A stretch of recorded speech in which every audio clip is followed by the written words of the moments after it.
Kaibigan, malungkot ka ba? May problema ka ba? Feel mo ba nag-iisa ka? Iniisip mo ba na wala kang kakampi?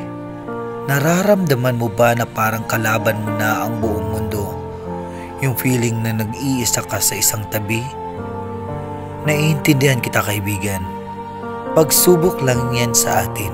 Huwag tayong sumuko.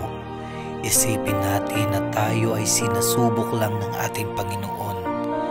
Lagi nating tatandaan na lahat ng problema na dumadaan sa ating buhay ay may solusyon. Mahirap man yan o masakit, lagi nating iisipin na lahat din na yan ay may katapusan.